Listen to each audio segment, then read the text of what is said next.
Good morning everyone. నేను మీ షణ్ముఖ గణేష్ కుమార్, కర్నూలు. ఇదివరకు అహోబిల వైభవం అనే పేరుతో ఒక స్పిరిచువల్ డాక్యుమెంటరీ షణ్ముఖాస్ ఎక్స్ప్లోర్ అనే యూట్యూబ్ ఛానల్ ద్వారా అందించడం జరిగింది. ఇప్పుడు మళ్ళీ మీ ముందుకు కేంద్ర రాష్ట్ర ప్రభుత్వాల్లో నూతన ఉద్యోగాల బొనాంజా అనే పేరుతో ఒక డాక్యుమెంటరీ మీ ముందుకు తీసుకొస్తున్నాను. అంటే దాని అర్థం ఇటీవల ఆంధ్రప్రదేశ్ ప్రభుత్వం ప్రకటించినటువంటి జాబ్ క్యాలెండర్ గురించి కాదు చెప్పబోతున్నది. ఇక్కడ అంతకంటే బలమైన సామాజిక బాధ్యత కలిగిన ఎంతో పవర్ఫుల్ అయినటువంటి చట్టసభల్లో మరియు మున్సిపాలిటీల్లో రాబోయే రోజుల్లో ఏర్పడుతున్న ఒక పెద్ద ఉద్యోగ అవకాశాల వేకెన్సీ గురించి చెప్పదలుచుకున్నాను. ఆ ఉద్దేశంతోనే ఉద్యోగాల బోనాంజా అని చెప్పడం జరిగింది.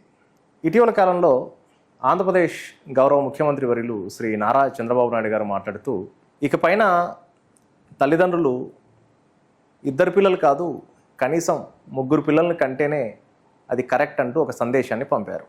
ఇక నుండి మీరు రెండో బిడ్డను కంటే ప్రసవ సమయంలోనే 25,000 రూపాయలు ఇస్తాం, వారికి 18 ఏళ్లు వచ్చే వరకు ఉచితంగా చదువును చెప్పిస్తాం అంటూ నిన్న ముఖ్యమంత్రి చంద్రబాబు నాయుడు అసెంబ్లీ సాక్షిగా ఒక సంచలన ప్రకటన చేశారు. రాష్ట్రంలో జనాభా వేగంగా తగ్గిపోతుండటంపై ఆయన ఆందోళన వ్యక్తం చేస్తూ భవిష్యత్తు తరాల కోసం ఈ కీలక నిర్ణయాలు తీసుకున్నారు. ఒకప్పుడు ఒక్కరు ముద్దు ఇద్దరు హద్దు అని చెప్పిన మనం ఇప్పుడు ఒక్కరు వద్దు ఇద్దరు ఓకే, 3 ముద్దు అని అనుకోవాల్సిన పరిస్థితి వచ్చిందని ఆయన అన్నారు. ప్రస్తుతం రాష్ట్రం 1.5గా ఉన్న సంతానోత్పత్తి రేటును 2.1కి పెంచడమే లక్ష్యమని స్పష్టం చేశారు. అందుకే రెండో బిడ్డ లేదా అంతకంటే ఎక్కువ మంది పిల్లలు పుడితే పుట్టిన వెంటనే ఒక్కో బిడ్డకు 25,000 రూపాయల సాయం అందించడమే కాకుండా 18 ఏళ్లు వచ్చే వరకు వారి చదువు బాధ్యతను ప్రభుత్వమే తీసుకుంటుందని హామీ ఇచ్చారు. అలాగే సంతానం లేని దంపతుల కోసం ప్రభుత్వమే ఉచితంగా IVF సేవలు అందిస్తుందని సంచలన నిర్ణయం తీసుకున్నారు. గిరిజన ప్రాంతాల్లో ఎంతో మంది పిల్లలు ఉన్నా సరే వారందరికీ తల్లికి వందనం పథకం వర్తింపజేస్తామని చెప్పారు. ప్రభుత్వ ఉద్యోగులకు కూడా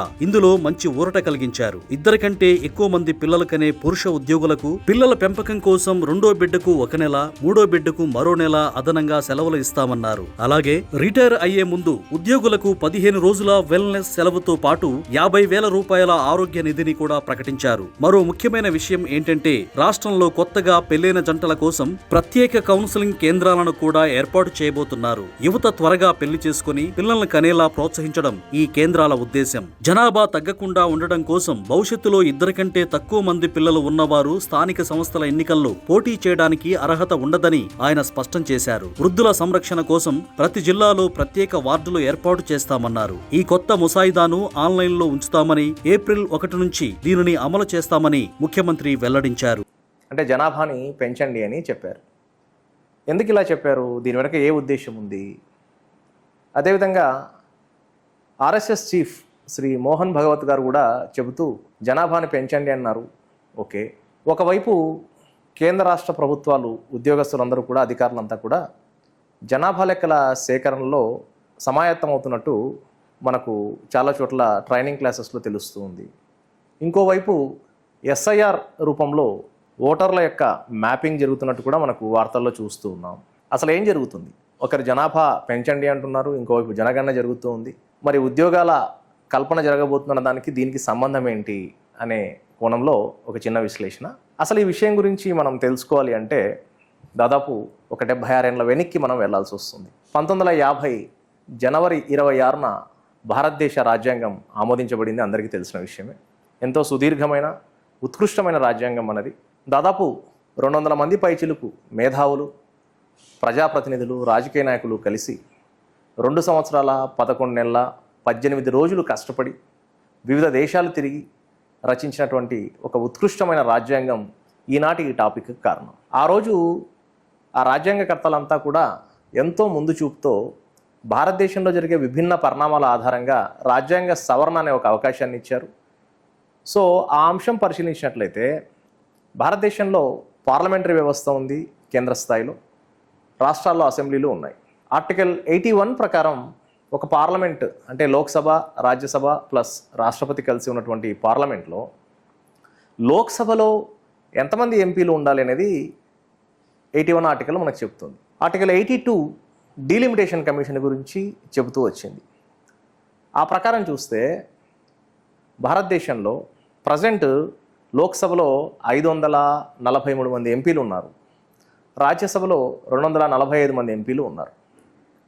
ఈ సంఖ్య తొలి నుంచి ఇలాగే ఉందా అంటే కాదు. 1952 తొలిసారి ఎలక్షన్ జరిగినప్పటి నుంచి ఇప్పటిదాకా ఈ సంఖ్య పెరుగుతూ వస్తూ ఉంది. ఆ సంఖ్య ఎలా ఉందో మీకు డిస్ప్లేలో కనిపిస్తూ ఉంది పెరుగుదల సంబంధించి. ఈ సంఖ్య పెరుగుదల చూసినట్లయితే 1971 తర్వాత ఏర్పడిన డీలిమిటేషన్ కమిషన్ ఏదైతే 1973లో ఏర్పడిందో అక్కడికి చూస్తే ఈ సంఖ్య గరిష్టంగా 550 దాకా ఉండొచ్చు అని చెప్పి ఈరోజైతే 543 వరకు ఉన్నారు లోక్సభ ఎంపీల సంఖ్య. మరి ఎందుకు మొదటి నుంచి పెరుగుతూ వచ్చి తర్వాత ఒక్కసారిగా స్ట్రక్ అయింది? ప్రతి 10 ఏళ్లకు పెరుగుతూ వచ్చారుగా. మరి 80s తర్వాత 90s 2000స్లో ఎందుకు పెరగలేదు? ఆ కారణం ఆలోచిస్తే ఈ జనాభా పెరుగుదల చేయండి అని గౌరవ ముఖ్యమంత్రి గారు ఎందుకు చెప్పారు, ఇవన్నీ ఒక లింకప్ చేసుకొని చూసినట్లయితే భారతదేశంలో ఉత్తరాది రాష్ట్రాలు దక్షిణాది రాష్ట్రాల్లో జనాభా వ్యత్యాసం చాలా ఉంది పెరుగుదలలో. తొలుత కుటుంబ నియంత్రణ పద్ధతులు పాటించాలన్న ఉద్దేశంతో కేంద్ర రాష్ట్ర ప్రభుత్వాలు అనేక నిర్ణయాలు తీసుకోవడం వల్ల దాన్ని కట్టుబడి ఉన్నటువంటి దక్షిణాది రాష్ట్రాలు కుటుంబ నియంత్రణ పాటించి జనాభా రేటు గణనీయంగా తగ్గిపోయింది. ఉత్తరాది రాష్ట్రాల్లో ఎక్కువగా పెరిగింది. మనకు కాన్స్టిట్యూషన్లో ఏం రాశారంటే ప్రతి రాష్ట్రంలో లోక్సభ సభ్యుల సంఖ్య అనేది ఆ రాష్ట్ర జనాభా పైన ఆధారపడి ఉంటుంది. ఒక నిష్పత్తి ప్రకారం భారతదేశం అంతా అన్ని రాష్ట్రాల్లో ఒకే నిష్పత్తి దాదాపు పాటిస్తూ ఈ లోక్సభ సభ్యుల సంఖ్యను నిర్ణయించడం జరిగింది. అయితే ఈ లోక్సభ సభ్యుల సంఖ్య జనాభా ఆధారంగా పెరుగుతూ వచ్చింది. ఇక్కడ జనాభా ఆధారంగా పెరిగింది కానీ ఓటర్ల సంఖ్య ఆధారంగా కాదు. అయితే ఇక్కడ కాన్స్టిట్యూషన్ గమనించండి, ఓటర్ల సంఖ్య ఆధారంగా సీట్లు కాదు, జనాభా ఆధారంగానే సీట్ల సంఖ్య పెరుగుతుంది. ఎందుకు ఇలా రాశారు? ఓటర్ల సంఖ్యను రాయొచ్చు కదా. ఎందుకు రాయలేదంటే భారతదేశంలో సార్వత్రిక ఓటు హక్కు ఉంది. 18 years దాటిన ఎవరైనా సరే ఓటు హక్కు పొందుతారు. మరి ఓటర్లకు మాత్రమే ప్రాతినిధ్యం ఇస్తే 18 సంవత్సరాల కంటే కింద ఉన్నటువంటి జనాభా దాదాపు ఒక 30% దాకా ఉండొచ్చు ఇండియా. మరి వాళ్ళ ప్రాతినిధ్యం అంటే వాళ్ళకు కావాల్సిన వనరులు, ప్రాథమిక హక్కులు, వాళ్ళ సౌకర్యాల కల్పన ఇవన్నీ జరగాలి అంటే అక్కడ భాగస్వామ్యం ఇవ్వాల్సింది ఓటర్కి కాదు. అందరూ కవర్ కావాలంటే ప్రజలకు భాగస్వామ్యం పెరగాలి. అందుకే జనాభా పెరిగితే సీట్ల సంఖ్య పెరుగుతుంది. అయితే ఉత్తరాది రాష్ట్రాల్లో గణనీయంగా జనాభా పెరగడం, దక్షిణాది రాష్ట్రాల్లో కంట్రోల్ కావడం వల్ల రాను ఏమైపోయిందంటే లోక్సభలో ఎంపీల సంఖ్య ఉత్తరాదిలో గణనీయంగా పెరిగారు, మన దక్షిణాది నుంచి ప్రాధాన్యత తగ్గిపోయింది. సో ఎప్పుడైతే చట్టసభలో ప్రాధాన్యత తగ్గిపోతుందో మన వాణి వినిపించే అవకాశం, మన సమస్యల గురించి, మన అభివృద్ధి గురించి మాట్లాడే అవకాశం మనకు నార్త్ ఇండియాతో పోలిస్తే సౌత్ ఇండియాలో బాగా తగ్గిపోయింది. ఈ అసమానత ఎంతగా ఉందంటే భారతదేశంలో అతి పెద్ద రాష్ట్రమైనటువంటి ఉత్తరప్రదేశ్ జనాభా పరంగా అతిపెద్దది. అక్కడ లోక్సభ సీట్ల సంఖ్య 80గా ఉంది. మరి ఆంధ్రప్రదేశ్లో 25గా ఉంది. మరి రేపు జనాభా ఆధారంగా పెరిగితే ఒక యూపీలోనే ఈ సంఖ్య 130కి చేరవచ్చు. సో ఈ డిస్పారిటీని తగ్గించడానికి ఏం చేశారంటే 42వ రాజ్యాంగ సవరణలో 82 ఆర్టికల్ ప్రకారం ప్రతి 10 ఏళ్లకోసారి జనాభా లెక్కల సేకరణ జరిగిన తర్వాత డీలిమిటేషన్ కమిషన్ అంటూ ఒకటి ఏర్పాటు. డీలిమిటేషన్ కమిషన్ అనేది యాక్చువల్గా ఎలా ఏర్పడుతుంది అంటే జనాభా లెక్కల సేకరణ ప్రతి 10 సంవత్సరాలకోసారి జరుగుతుంది కదా. అలా జరిగిన వెంటనే పార్లమెంటు ఒక చట్టం ద్వారా సుప్రీంకోర్టు నుంచి ఒక జడ్జి గారిని మరియు director general of national census commissioner నుంచి ఒక సభ్యుడిని, కేంద్ర ఎలక్షన్ కమిషన్ నుంచి ఒక సభ్యుడిని తీసుకొని ఒక కమిటీగా ఫామ్ చేస్తారు. ఈ కమిటీ మొత్తం దేశంలో ఉండే అన్ని రాష్ట్రాలను పరిశీలించి అక్కడ ఉన్నటువంటి జనాభా, పెరిగిన జనాభా ఆధారంగా నూతనంగా ఏ రాష్ట్రంలో ఎన్ని ఎంపీ సీట్లు పెరుగుతాయి, ఏ అసెంబ్లీలో ఎన్ని ఎమ్మెల్యే సీట్లు పెరుగుతాయి, అదేవిధంగా కౌన్సిల్ సీట్లు పెరుగుతాయని ఒక నిర్ధారణకు వచ్చి ఆ నివేదికను రాష్ట్రపతి ఆమోదించిన తర్వాత అది అమల్లోకి వస్తుంది. ఇది డీలిమిటేషన్ కమిషన్ ఏర్పడే విధానము మరియు అది పనిచేసే తీరు. డీలిమిటేషన్ కమిషన్ అనేది కొత్త నియోజకవర్గాల ఏర్పాటుతో పాటు నియోజకవర్గాల సరిహద్దులను మార్చడం మరియు ఆ నియోజకవర్గాల్లో ఎస్సీ ఎస్టీల యొక్క రిజర్వేషన్ స్థానాలను కూడా మార్చడం అధికారాన్ని కలిగి ఉంటుంది. అయితే ఇలా జనాభా పెరిగినప్పుడు మనం లోక్సభ సభ్యుల సంఖ్య, ఆయా రాష్ట్రాల్లో ఉండే అసెంబ్లీ సభ్యుల సంఖ్య పెంచుకుంటూ పోతే ఈ వ్యత్యాసం ఇలాగే పెరుగుతుంటుంది. కాబట్టి 71 తర్వాత జరిగిన జనాభా లెక్కల సేకరణ ఆధారంగా ఏర్పడిన డీలిమిటేషన్ కమిషన్ 73లో ఏదైతే ఉంటుందో అది ఏదైతే ఒక సంఖ్య నిర్ణయించిందో ఆ తర్వాత ఆ సంఖ్యను తిరిగి 2026 తర్వాత జరిగే జనాభా లెక్కల సేకరణ వరకు భారతదేశంలోని పార్లమెంట్లో కావచ్చు, వివిధ రాష్ట్రాల్లో ఉండే అసెంబ్లీలో కావచ్చు, చట్టసభల్లో ఉండే ప్రతినిధుల సంఖ్య అంటే ఎంపీల సంఖ్య, ఎమ్మెల్యేల సంఖ్య ఇక పెంచరాదు అని నిర్ణయించారు. సో 2026 అనేది ఒక బెంచ్ మార్క్గా పెట్టుకున్నారు. ఇప్పుడు ప్రస్తుత విషయానికి వస్తే 2026 మనకు వచ్చేసింది. రాబోయే రోజుల్లో సెన్సస్ చేపట్టబోతున్నారు. ఇప్పుడు కొత్త జనాభా అనేది వస్తుంది. దాని ప్రకారం తిరిగి దాదాపు 1970sలో ఏదైతే జనాభా ఆధారంగా చట్టసభల సంఖ్యను, ప్రతినిధుల సంఖ్యను పెంచడం జరిగిందో మళ్ళీ ఇప్పుడు పెంచుతున్నారు. ఇప్పటిదాకా దాన్ని సీజ్ చేయడం జరిగింది. అసలు ఈ డీలిమిటేషన్ కమిషన్ అంటే ఏంటి అంటే ఆర్టికల్ 82 ప్రకారం భారత పార్లమెంటు సెన్సస్ అంటే జనాభా లెక్కల సేకరణ జరిగిన ప్రతిసారి పార్లమెంట్ ఒక చట్టం ద్వారా డీలిమిటేషన్ కమిటీ అనేదాన్ని ఒక దాన్ని ఏర్పాటు చేస్తుంది. దీనిలో ఎవరెవరు ఉంటారు? ఒక సుప్రీంకోర్టు జడ్జి మరియు director of census, national census commission నుంచి ఒక సభ్యులు మరియు సెంట్రల్ ఎలక్షన్ కమిషన్ నుంచి ఒక మెంబరు కలిసి ఒక టీమ్గా పార్లమెంట్ ఒక చట్టం ద్వారా ఏర్పాటు చేస్తుంది. వీళ్ళు వివిధ రాష్ట్రాల్లో పెరిగిన జనాభా ఆధారంగా నియోజకవర్గాలను సర్దుబాటు చేసి ఎంతమంది ఎంపీలు లేదా ఎమ్మెల్యేలు పెరగాలి అని ఒక నివేదిక ఇస్తారు. దాన్ని రాష్ట్రపతి ఆమోదించిన తర్వాతే అమల్లోకి వస్తుంది. సో ఇప్పుడు డీలిమిటేషన్ కమిషన్ మనకు భారతదేశంలో సెన్సస్ ఏర్పడిన ప్రతిసారి కమిటీ ఏర్పడుతూనే వచ్చింది. అంటే ఫర్ ఎగ్జాంపుల్ 1951లో సెన్సస్ జరిగాయి, అంటే జనాభా లెక్కన సేకరణ జరిగింది. సో అప్పుడు 52లో డీలిమిటేషన్ కమిషన్ ఏర్పాటు చేశారు. తిరిగి 61లో జనాభా లెక్కల సేకరణ జరిగింది. అప్పుడు 63లో డీలిమిటేషన్ కమిషన్, అట్లాగే 73లో ఒక డీలిమిటేషన్ కమిషన్ ఏర్పాటు చేయడం జరిగింది. సో తర్వాత ఏమైంది అంటే మనకు ఎక్కడైతే సీజ్ చేయడం జరిగిందో 1976లో జరిగిన 42వ రాజ్యాంగ సవరణ ద్వారా ఇక జనాభా పెరిగినా సరే ఎంపీల సంఖ్య పెరగరాదు, ఎమ్మెల్యేల సంఖ్య పెరగరాదని సీజ్ చేశారు. కాబట్టి ఇక డీలిమిటేషన్ కమిషన్ ఏర్పడినా కూడా ఆ సంఖ్యను మనం పెంచలేకపోయాం. సో ప్రస్తుతం తిరిగి పెంచడానికి అవకాశం ఏర్పడింది. అంటే ఏమవుతుంది, ఈరోజు గరిష్టంగా భారతదేశంలో పార్లమెంట్లో 550 వరకు లోక్సభ ఎంపీలు ఉండొచ్చు అని చెప్పిన 543 వరకే ఉన్నారు. రాజ్యసభలో 250 మంది సభ్యులు ఉండొచ్చు, 245 మెంబర్స్ ఉన్నారు. సో ఈ సంఖ్యను భవిష్యత్తులో పెంచబోతున్నారు. ఎంత పెరగవచ్చు అని ఒక అంచనా అంటే 816 లోక్సభ ఎంపీలు మరియు రాజ్యసభలో ఈ రోజున్న దాదాపు పొజిషన్ నుంచి 375 వరకు మోస్ట్లీ. అదేవిధంగా రాష్ట్ర అసెంబ్లీలో కూడా సీట్ల సంఖ్య పెరగబోతుంది జనాభా ఆధారంగా. మరి ఆంధ్రప్రదేశ్లో గమనించినట్లయితే ఈరోజు 175 అసెంబ్లీ స్థానాలు ఉన్నాయి. 2014 రాష్ట్ర విభజన చట్టం ద్వారా చూసినా, జరగబోతున్నటువంటి జనాభా లెక్కల ద్వారా చూసినా కనీసం ఆంధ్రప్రదేశ్లో 263 వరకు అసెంబ్లీ స్థానాలు పెరగవచ్చు అని ఒక నిపుణుల అంచనా ఉంది. అంటే దాదాపు 88 మంది ఎమ్మెల్యేల సంఖ్య పెరగబోతుంది. దీనికి అనుగుణంగానే రాజ్యసభ సభ్యుల సీట్లు కూడా ఇప్పుడున్న 250 నుంచి 300 దాకా పెరిగే అవకాశం ఉంది. సో ఎమ్మెల్యేలు రాజ్యసభ సభ్యులకు ఒక లింక్ ఉందని మనందరికీ తెలిసిన విషయమే. అంటే రాజ్యసభ సభ్యులు నేరుగా ప్రజలు ఎన్నుకోరు, ఆయా రాష్ట్రాల్లో ఉండే అసెంబ్లీలో ఉండే ఎమ్మెల్యేలు ఎన్నుకోవడం ద్వారా రాజ్యసభ సీట్లు ఫిల్ అవుతాయి. కొందరిని దాదాపు 12 మంది రాష్ట్రపతి కూడా నామినేట్ చేయడం జరుగుతుంది. అందుకే ఇప్పుడు జరగబోయే జనాభా లెక్కల సేకరణ క్రూషియల్గా మారబోతుంది. సో ఒక ఆంధ్రప్రదేశ్లోనే ఎమ్మెల్యేలు 88 మంది, ఎంపీలు ఇప్పుడున్నటువంటి 25 సంఖ్య నుంచి దాదాపు 38 వరకు, ఇక రాజ్యసభ సభ్యులు కూడా 2 నుంచి 3 పెరిగే అవకాశం ఉంది. ఆటోమేటిక్గా ఎమ్మెల్సీలు అంటే కౌన్సిల్లో ఉండే సభ్యుల సంఖ్య కూడా పెరగబోతుంది.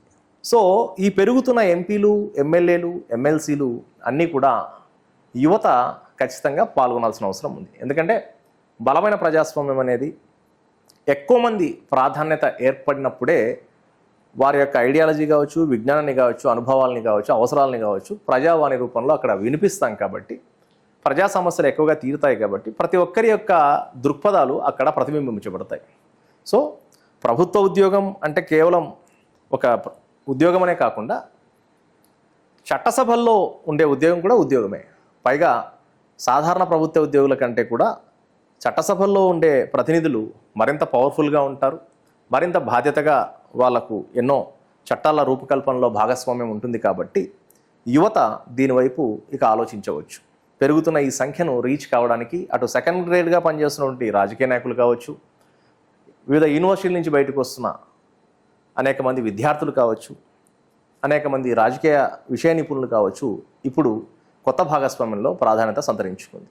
అంతేకాకుండా మనం గమనించినట్లయితే పివి నరసింహారావు గారి హయాంలో రాజ్యాంగానికి చేసినటువంటి 73, 74 రాజ్యాంగ సవరణ ద్వారా భారతదేశంలో ఇటు ఎట్లయితే లోక్సభకి, రాజ్యసభకి, అసెంబ్లీకి చట్టబద్ధత, రాజ్యాంగబద్ధత ఉందో అదేవిధంగా స్థానిక సంస్థలకు కూడా రాజ్యాంగబద్ధత ఇవ్వడం జరిగింది. అంటే గ్రామ పంచాయతీలు, నగర పంచాయతీలు, మున్సిపాలిటీలు, మున్సిపల్ కార్పొరేషన్స్ ఇటువంటి వాటికి కూడా రాజ్యాంగబద్ధ హోదా ఇచ్చారు. సో ఆ ప్రకారం ఫంక్షనల్గా ఎలక్షన్స్ జరుగుతున్నాయి. వార్డు మెంబర్ నుంచి మున్సిపల్ చైర్మన్ దాకా, మున్సిపల్ మేయర్ దాకా ఎలక్షన్స్ అనేది పర్ఫెక్ట్గా జరుపుతున్నారు అన్ని రాష్ట్రాల్లో. సో ఆ రకంగా ఈ జనాభా పెరిగినప్పుడు ఆటోమేటిక్గా ప్రతి రాష్ట్రంలో ఉండేటువంటి ప్రతి గ్రామంలో ఉండే మున్సిపాలిటీ ఉండే వార్డు మెంబర్ల సంఖ్య కూడా ఖచ్చితంగా పెరుగుతుంది. ఫర్ ఎగ్జాంపుల్ ఒక 50 మంది ఉన్నటువంటి కార్పొరేటర్ల సంఖ్య అది ఏ ఊరైనా, ఏ నగరపాలక సంస్థ అయినా కావచ్చు, 60కి పెరగవచ్చు, 65కి పెరగవచ్చు. ప్రతి గ్రామంలో 10 నుంచి 12 వార్డు మెంబర్ల సంఖ్య జనాభా పెరుగుతుంది కాబట్టి అది 20 దాకా కూడా పోవచ్చు. అంటే వేల మంది కార్పొరేటర్లు, మున్సిపల్ కౌన్సిలర్లు, వార్డు మెంబర్లు కూడా పెరుగుతున్న స్థానాల్లో అనేక మంది యువత పోటీ చేసే అవకాశం ఏర్పడబోతుంది. రాష్ట్ర మంత్రివర్యులు శ్రీ టీజీ భరత్ గారు ఒక సభలో ఉద్దేశించి మాట్లాడుతూ కర్నూలు కార్పొరేషన్లో కార్పొరేటర్ల యొక్క స్థానాల సంఖ్య 60 దాకా పెరగవచ్చు అని చెప్పడం జరిగింది. అంటే అటు ఎమ్మెల్యేల రూపంలో, ఎంపీల రూపంలో, రాజ్యసభ రూపంలో, వార్డు మెంబర్ల రూపంలో, మున్సిపల్ కార్పొరేటర్ల రూపంలో, కౌన్సిలర్ల రూపంలో ఆంధ్రప్రదేశ్లో వేలాది నూతన ఉద్యోగాల కల్పన త్వరలో జరగబోతుంది. కాబట్టి యువత దీంట్లో ఖచ్చితంగా భాగస్వామ్యం కావాలి. ఇదే కాకుండా మనకు రాజ్యాంగం ఇచ్చిన హక్కు ప్రకారం ఆర్టికల్ 330, 331 ప్రకారం పార్లమెంట్లో, లోక్సభలో ఎస్సీ ఎస్టీలకి వారి జనాభా ఆధారంగా కనీస నిష్పత్తిని ఏర్పాటు చేశారు. సో ఇప్పుడు పెరుగుతున్న జనాభాలో ఏమవుతుంది, ఎస్సీ ఎస్టీల ప్రాధాన్యత కూడా మరింత పెరుగుతుంది. అట్లే లోకల్ బాడీస్లో బీసీలకి, మహిళలకి అనేక రాష్ట్రాలు చట్టబద్ధత ద్వారా 50%, 33% ఇట్లా కోటా విధించాయి. సో ఈ పెరుగుతున్న సీట్లు అటు బీసీలకి, ఎస్సీ ఎస్టీలకి, మహిళలకి, కొత్త యువతకి ఎంతో మందికి నూతన ఉపాధి ఖచ్చితంగా కల్పించబోతుంది. కాబట్టి ఈ అవకాశాన్ని ఖచ్చితంగా అందరూ సద్వినియోగం చేసుకోవాలి. సో గడిచినటువంటి 1970 దశకం తర్వాత మళ్ళీ ఇప్పుడే ఈ సంఖ్య ఇంతగా పెరగబోతుంది. ఇప్పటిదాకా సీజింగ్లో ఉండింది. ఎందుకంటే అలా చేశారు. ఫర్ ఎగ్జాంపుల్ ఉత్తరప్రదేశ్ తీసుకోండి, ఎంపీల సంఖ్య 80 ఉంది. తెలంగాణలో అయితే 17 మంది ఉన్నారు లోక్సభలో. అంటే ఎక్కడ 80, ఎక్కడ 17? ఇప్పుడు 80 మంది ఎంపీలు ఉన్నటువంటి యూపీకి పార్లమెంట్లో బలం ఎక్కువగా ఉంటుందా, 17 మంది ఉన్న తెలంగాణకు బలం ఎక్కువగా ఉంటుందంటే ఆబ్వియస్లీ యూపీకే బలం ఎక్కువ ఉంటుంది, అక్కడ వాణి వినిపించేది. ఈ డిస్పారిటీ ఇంతగా ఉంది కాబట్టి ఇంతకాలం సంఖ్యను పెంచలేకపోయారు. సో ఇప్పుడు పెరుగుతున్న జనాభా ఆధారంగా ఖచ్చితంగా అన్ని రాష్ట్రాల్లో సంఖ్య పెరగబోతుంది. అందుకే మన గౌరవ ముఖ్యమంత్రి గారు చెప్పారు, జనాభాను పెంచండి అని తెలుగు ప్రజలకు పిలుపునివ్వడం జరిగింది. దాని వెనుక ఉన్న అంతరార్థం పార్లమెంట్లో మన భాగస్వామ్యం పెరగడం. ఇక్కడ మీకు డౌట్ రావచ్చు, పార్లమెంట్లో పెరిగితే డిస్పారిటీ వస్తుంది కాబట్టి సీజ్ చేశారు సంఖ్యను అని చెప్పారు కదా గడిచిన 50 ఏళ్ళుగా. మరి ఈ ప్రాబ్లం అసెంబ్లీలో ఏం రాదు కదా, ఎంతమంది ఎమ్మెల్యేలు పెరిగితే సమస్య ఏంటి, రాష్ట్ర అసెంబ్లీలో సీట్లు పెంచుకోవచ్చు కదా, దాన్ని కూడా ఎందుకు పెంచలేదు డిలిమిటేషన్ కమిషన్ అంటే, ఇప్పుడు రాష్ట్రాల్లో అసెంబ్లీలో సీట్లు పెరిగాయి అనుకోండి, assembly seats connected to the Rajya Sabha members, ఎంతమంది అసెంబ్లీ సభ్యులు ఉంటే అన్ని రాజ్యసభ స్థానాలు నిష్పత్తి ప్రకారం పెరుగుతాయి. సో ఆటోమేటిక్గా ఎక్కువ అసెంబ్లీ సీట్లు పెరిగితే వాళ్ళ రాష్ట్రం నుంచి రాజ్యసభ సీట్ల యొక్క నామినేషన్ పెరుగుతుంది, అప్పుడు కూడా డిస్పారిటీ వస్తుంది. కాబట్టి అసెంబ్లీ స్థానాలపైన కూడా ఇప్పటిదాకా కోత విధించారు. అయితే మీకు డౌట్ రావచ్చు, డీలిమిటేషన్ కమిషన్ మరి 1970s తర్వాత ఏర్పడలేదంటే ఏర్పడింది, కానీ ఎంతవరకు ఏర్పడారు, నియోజకవర్గాల సరిహద్దులు మార్చడానికి, ఎస్సీ ఎస్టీల రిజర్వేషన్ స్థానాలను మార్చడానికి మాత్రమే అది పనిచేసింది తప్ప సంఖ్యను పెంచలేదు. ఫర్ ఎగ్జాంపుల్ 2001 జనాభా లెక్కల సేకరణ జరిగింది, ఆ తర్వాత డీలిమిటేషన్ కమిషన్ 2003 ప్రాంతంలో ఏర్పడింది. సో వాళ్ళ సూచన ప్రకారం మనం గమనిస్తే ఈ మధ్యకాలంలో ఇప్పుడు ఆంధ్రప్రదేశ్ కర్నూలు జిల్లా తీసుకున్నాం అనుకోండి, పాణ్యం, నందికొట్కూరు, ఆత్మకూరు ఈ ప్రాంతాల్లో ఉండే నియోజకవర్గాల్లో ఉండే మండలాలను మార్చి సరిహద్దులు మార్చారు, కానీ సంఖ్య అయితే పెరగలేదు. సో డీలిమిటేషన్ కమిషన్ ఏం చేస్తుందంటే జనాభా ఆధారంగా నియోజకవర్గాల సంఖ్యను పెంచే శక్తి ఉంది దానికి, మరియు సరిహద్దులను మార్చే శక్తి ఉంది, ఎస్సీ ఎస్టీ రిజర్వేషన్ స్థానాలను మార్చే శక్తి ఉంది. సో ప్రస్తుతం జరగబోయే 2026 సెన్సస్ తర్వాత రాబోయే కొత్త డీలిమిటేషన్ కమిషన్ ఈ మార్పులన్నీ చేయడం ద్వారా రాష్ట్ర వ్యాప్తంగా వేలాది మంది నూతన ఉద్యోగ అవకాశాల కల్పన జరగబోతుంది. మీరు ఒకటి గమనించండి, గౌరవ ప్రధానమంత్రి నరేంద్ర మోడీ గారు ఈ మధ్యకాలంలో కొత్త పార్లమెంట్ భవనాన్ని ఓపెన్ చేశారు. ఎందుకు ఓపెన్ చేసింటారు అంటే 2 కారణాలు. ఒకటి భద్రతా కారణాల దృష్ట్యా ఆ భద్రతా రీజన్స్ పెంచి ఉండవచ్చు అక్కడ స్పెసిఫికేషన్స్లో. బట్ అంతకంటే ముఖ్యమైనది ఇంకోటి ఏంటంటే ఈరోజు మనం గమనిస్తే కొత్త పార్లమెంట్ భవనంలో లోక్సభలో 888 సీట్ల కెపాసిటీ అంటే సీటింగ్ అరేంజ్మెంట్ అక్కడ కనిపిస్తుంది. గతంలో ఉన్నటువంటి పాత పార్లమెంట్ భవన్లో అన్ని సీట్లు లేవు. ఎందుకంటే ఆ రోజు మనకు గరిష్టంగా 550 మెంబర్స్ ఇప్పటిదాకా ఉండింది లోక్సభ ఎంపీలు. కానీ ఇప్పుడు పెరగబోయే సీట్లే 750 దాకా పెరగొచ్చినప్పుడు సీటింగ్ కెపాసిటీ పెంచాలి కదా. దానికోసమే ప్రజెంట్ 888 సీట్ల కెపాసిటీతో లోక్సభను ఏర్పాటు చేశారు. అట్లే రాజ్యసభ సభ్యులు కూడా పెరిగే వాటితో లింకప్ చేసుకోవడం కోసమే ఓవరాల్గా 1272 సీట్ల కెపాసిటీతో నూతన పార్లమెంట్ భవనాన్ని నరేంద్ర మోడీ గారు ఓపెన్ చేశారు.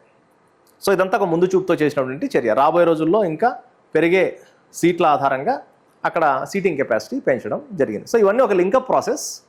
So youth be ready for join in the new powerful jobs. All the best.